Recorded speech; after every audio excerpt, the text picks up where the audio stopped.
تو پہلا جملہ جو ارشاد فرمایا وہ ہم سب کے لیے ایک لمحہ فکریہ ہے کہ عقل مند وہ ہے جو اپنے نفس کو قابو میں رکھے اور مرنے کے بعد کی زندگی کے لیے کام دنیا میں۔ وجہ اس کی یہ ہے کہ یہ دنیا جس میں ہم لوگ آج زندگی گزار رہے ہیں، اگر اس پر غور کرو، یہ غور خود آپ کو اس نتیجے تک پہنچائے گا کہ یہ دنیا ہماری منزل نہیں، یہ ایک سفر ہے۔ کیونکہ صدیوں سے یہ معاملہ ہوتا چلا آ رہا ہے کہ بچہ پیدا ہوتا ہے، بچپن سے گزرتا ہے، جوان ہو جاتا ہے، بوڑھا ہو جاتا ہے اور پھر آخر دنیا سے چلا جاتا ہے۔ بلکہ بہت سے ایسے ہیں جو بچپنی میں چلے جاتے، بہت سے ایسے ہیں جو جوانی میں چلے جاتے، بہت سے ایسے ہیں جو ادھیڑ عمر میں چلے جاتے، بڑھاپے کا بھی انتظار نہیں ہوتا۔ یعنی موت ہر حالت میں آنی ہے۔ یہ ایک ایسی حقیقت ہے جس کو دنیا کا کوئی بھی انسان جھٹلا نہیں سکتا، وہ چاہے دہریہ ہو، چاہے خدا کو بھی نہ مانتا ہو، مگر موت کو مانتا کہ ایک دن موت آنی ہے۔ اور اس بات کو بھی مانتا ہے کہ موت کا کوئی وقت پہلے سے بتایا نہیں جا سکتا۔ کوئی دنیا کی طاقت ایسی نہیں ہے، نہ دنیا کی کوئی سائنس ایسی ہے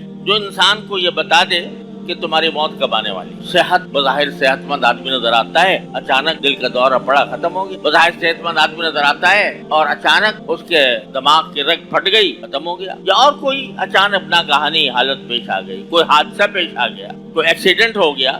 کوئی پتہ نہیں ہے کہ میں جب اٹھ کے یہاں سے جاؤں گا اپنے گھر اور راستے میں سڑک سے گزروں گا تو میرے ساتھ کوئی حادثہ پیش نہیں آئے، کوئی گارنٹی ہے، کوئی ضمانت ہے کسی کے پاس؟ لہذا اگلے پل کا بھی پتہ نہیں ہے کہ میں زندہ رہوں گا یا نہیں رہوں گا۔ اگر یہ زندگی جو دنیا کی زندگی ہے یہ مقصود اصلی ہوتی یا اور یہ ہماری منزل ہوتی تو پھر یہ موت کیوں آتی؟ اور موت کو اتنا غیر معین کیسے ہوتی کہ پتہ نہیں کب آ جائے؟ تو یقیناً اس سے معلوم ہوتا ہے کہ یہ دنیا ہماری منزل نہیں ہے۔ ایسا نہیں ہے کہ معاملہ بس اسی دنیا کے اوپر ختم ہو جائے، بلکہ مرنے کے بعد ایک اور زندگی آنے والی ہے جو دنیا کے حالات سے مختلف ہوگی، جو عارضی نہیں ہوگی، ابدی ہوگی، دائمی ہوگی، ہمیشہ کے لیے ہوگی۔ اور اس کے بارے میں اللہ تبارک و تعالیٰ نے اپنے انبیاء کرام علیہ الصلوۃ والسلام کے ذریعے یہ بتا رکھا ہے کہ دیکھو وہاں پر تمہیں دو میں سے کوئی ایک حالت پیش آ سکتی۔ ایک یہ کہ وہاں پر تمہارا امتحان ہوگا، حساب ہوگا، اور اس امتحان کے اندر اگر تم کامیاب ہو گئے تو تمہارے لیے دائمی ابدی نعمتیں ہیں، جنت ایسی نعمتیں ہیں جن کا تم نے دنیا میں کبھی تصور بھی نہیں کیا، وہ نعمتیں ہیں۔ رسول کریم صلی اللہ علیہ وسلم نے ارشاد فرمایا کہ اللہ تعالیٰ فرماتے ہیں اعددت لعبادی الصالحین ما لا عین رأت ولا اذن سمعت ولا خطر علی قلب بشر۔ میں نے اپنے نیک بندوں کے لیے ایسی نعمتیں تیار کر رکھی ہیں کہ نہ آج تک کسی آنکھ نے وہ دیکھی، نہ کسی کان نے ان کا تذکرہ سنا، اور نہ کسی انسان کے دل پر ان کا خیال کبھی گزرا۔